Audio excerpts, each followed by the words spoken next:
Hello students, তোমাদের সকলকে স্বাগত। আজকে তোমাদের সেকেন্ড ইউনিট টেস্টে ক্লাস 7-এ রাইও মার্টিন প্রশ্ন বিচিত্রার পরিবেশ বিষয়ের মডেল সেট 2 করে দেখাবো। তো চলো শুরু করা যাক। তার আগে বলে দিই, তোমরা যদি চ্যানেলে নতুন হয়ে থাকো তাহলে চ্যানেলটিকে অবশ্যই সাবস্ক্রাইব করে দিবে। প্রথমে দেখে নিই ফিজিক্যাল সায়েন্স। একেদাই কি আছে, সঠিক উত্তরটি নির্বাচন করো।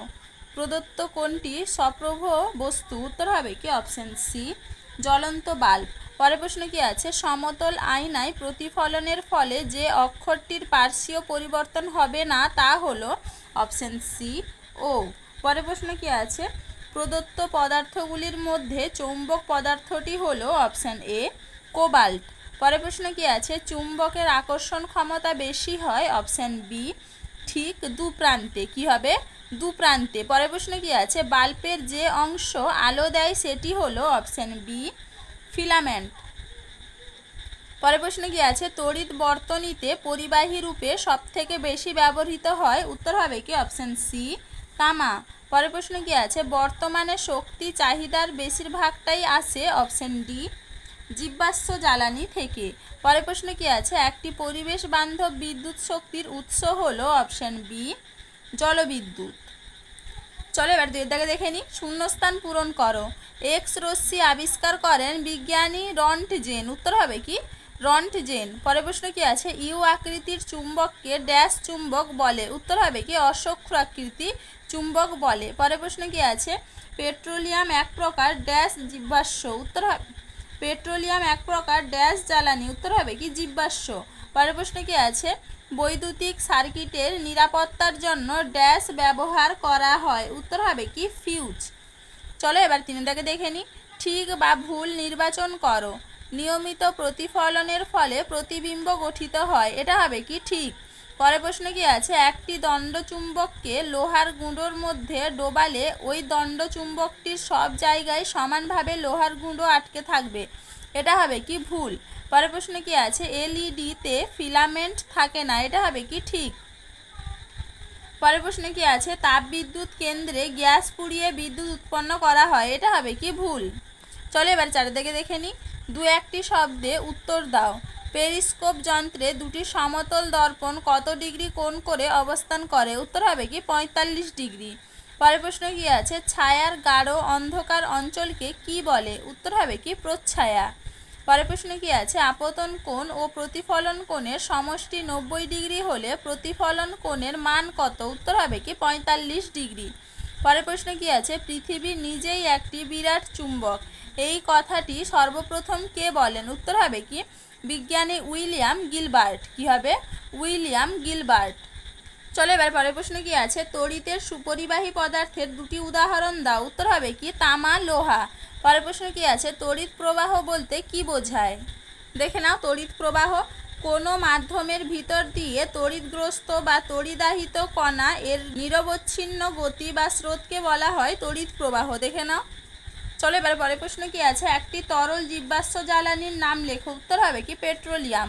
পরের প্রশ্ন কি আছে, বায়োগ্যাসের মুখ্য উপাদান কি? উত্তর হবে কি মিথেন। চলো এবার পাঁচটাকে দেখে নিই। দু তিনটি বাক্যে উত্তর দাও। আপতন কোণের মান 60 ডিগ্রি হলে প্রতিফলন কোণের মান কত? উত্তর হবে কি 60 ডিগ্রি। পরের প্রশ্ন কি আছে, নিয়মিত প্রতিফলন ও বিক্ষিপ্ত প্রতিফলনের মধ্যে দুটি পার্থক্য লেখো। দেখে নাও। নিয়মিত প্রতিফলন ও বিক্ষিপ্ত প্রতিফলনের মধ্যে পার্থক্য।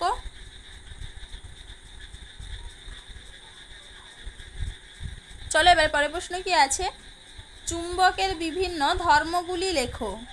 দেখে নাও উত্তরটা। চুম্বকের কয়েকটি বিশেষ ধর্ম, উত্তরটা তোমরা এইখান থেকে এইটুকু লিখবে। দেখে নাও। চলো এবার পরের প্রশ্ন কি আছে, কোনো চুম্বকের চুম্বকত্ব কি কি কারণে নষ্ট হয়? দেখে নাও উত্তরটা তোমরা এইখান থেকে এইটুকু লিখবে। দেখে নাও একটু। চলো এবার পরের প্রশ্ন কি আছে, ফিউজ তারের কার্যনীতি লেখো। দেখে নাও উত্তরটা। ফিউজ তারের কার্যনীতি, ফিউজ হলো তড়িৎ বর্তনীতে ব্যবহৃত একটি সুরক্ষামূলক ব্যবস্থা। তারটির উপাদানের গলনাঙ্ক খুব কম এবং রোধ যথেষ্ট উচ্চমানের হয়। বর্তনীর কোনো অংশে যে কোনো কারণে তড়িৎ প্রবাহ মাত্রা অনুমোদনযোগ্য সর্বোচ্চ মানের বেশি হলে ফিউজ তার খুব উত্তপ্ত হয় এবং সহজেই গলে গিয়ে বর্তনী ছিন্ন হয়, ফলে বর্তনী বা ব্যবহৃত দামি বৈদ্যুতিক যন্ত্রগুলি অতিরিক্ত তাপের প্রভাবে ক্ষতিগ্রস্ত হওয়ার হাত থেকে রক্ষা পায়। নষ্ট হয়ে যাওয়া ফিউজ তারটি পাল্টে দিলে বর্তনী ও সংশ্লিষ্ট যন্ত্রটি আবার ব্যবহারের উপযোগী হয়। দেখে নাও। চলো এবারে পরের প্রশ্ন কি আছে, বৈদ্যুতিক বাল্বের ফিলামেন্ট টাংস্টেন দিয়ে তৈরি হওয়ার কারণ কি? দেখে নাও উত্তরটা। বাল্বের ফিলামেন্টের উপাদান হিসেবে টাংস্টেন নির্বাচন করা হয় কারণ টাংস্টেনের গলনাঙ্ক খুব বেশি, প্রায় 3422 ডিগ্রি সেলসিয়াস। তাই বিদ্যুৎ শক্তি প্রথমে তাপশক্তি ও পরে আলোক শক্তিতে রূপান্তরিত হয় এবং সেই সময়ে টাংস্টেনের তার গলে যায় না, অর্থাৎ উচ্চ উষ্ণতায় উত্তপ্ত হলেও ফিলামেন্ট তার এবং সেই সঙ্গে বাতিটিকে নিরাপদে ব্যবহার করা যায়। দেখে নাও। চলো এবার পরের প্রশ্ন কি আছে, পরিবেশ বান্ধব শক্তি কাকে বলে, এর বৈশিষ্ট্যগুলি লেখো। দেখে নাও, পরিবেশ বান্ধব শক্তি কাকে বলে। সৌরশক্তি, বায়ু শক্তি, জৈব শক্তি, জোয়ার ভাটা শক্তি, ভূতাপীয় শক্তি প্রভৃতি শক্তির উৎসগুলি প্রায় দূষণমুক্ত। এ কারণে এই শক্তি থেকে পরিবেশ ও জীবজগতের ক্ষতির সম্ভাবনা খুব কম হয়, তাই এগুলিকে বলে পরিবেশ বান্ধব শক্তি। পরিবেশ বান্ধব শক্তির বৈশিষ্ট্য দেখে নাও। সহজলভ্য, বারবার ব্যবহার করা যায়, পরিবেশ দূষণ সৃষ্টি করে না, নিঃশ্বসিত হবার সম্ভাবনা কম। দেখে নাও। চলো এবার পরের প্রশ্ন কি আছে, স্কুলে যাতায়াতের পথে বা বাড়িতে দেখেছো এমন 3টি জীবাশ্ম জ্বালানির ব্যবহার লেখো। দেখে নাও উত্তরটা তোমরা এইখান থেকে এইটুকু লিখবে। চলো এবার লাইফ সায়েন্স দেখে নিই। সঠিক উত্তরটি নির্বাচন করো। একটি ফুলের সবচেয়ে বাইরের স্তবক হলো অপশান এ বৃতি। পরের প্রশ্ন কি আছে, নিষেকের পর ডিম্বাশয় রূপান্তরিত হয় অপশান বি ফলে। পরের প্রশ্ন কি আছে, একটি একবীজপত্রী বীজের উদাহরণ হলো অপশান ডি ধান।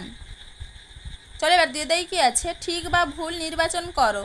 পর্ব ও পর্বমধ্য উদ্ভিদের কাণ্ডে থাকে, এটা হবে কি ঠিক। 3 কি আছে, দু একটি শব্দে উত্তর দাও। উদ্ভিদের পাতার প্রধান কাজ কি, উত্তর হবে কি খাদ্য তৈরি করা। পরের প্রশ্ন কি আছে, একটি সম্পূর্ণ ফুলের 4টি স্তবকের নাম লেখো। উত্তর হবে কি বৃতি, দলমণ্ডল, পুংস্তবক এবং স্ত্রীস্তবক। চলো এবার 4 কি আছে, 2-3টি বাক্যে উত্তর দাও। উদ্ভিদের মূল আমাদের রোজকার জীবনে কি কি কাজে লাগে। দেখে না উত্তরটা, যান্ত্রিক কাজ এবং শারীরবৃত্তীয় কাজ। চলো এবার পরের প্রশ্ন কি আছে, স্বপরাগযোগ ও ইতর পরাগযোগ কাকে বলে। প্রথমে দেখে নাও, স্বপরাগযোগ যখন কোনো ফুলের পরাগরেণু সেই ফুলের বা ওই একই গাছের অন্য ফুলের গর্ভমুণ্ডে স্থানান্তরিত হয় তখন তাকে স্বপরাগযোগ বলে। এরপরে দেখে নাও ইতর পরাগযোগ, কোনো ফুলের গর্ভধানী থেকে পরাগরেণু একই প্রজাতির অন্য কোনো উদ্ভিদের ফুলের গর্ভমুণ্ডে স্থানান্তরিত হলে তাকে ইতর পরাগযোগ বলে। দেখে নাও। চলো এবার পরের প্রশ্ন কি আছে, আমকে কেন সরল ফল বলা হয়। আমের গঠনের কয়টি অংশ দেখা যায়। প্রথমে দেখে নাও, আমকে কেন সরল ফল বলা হয়।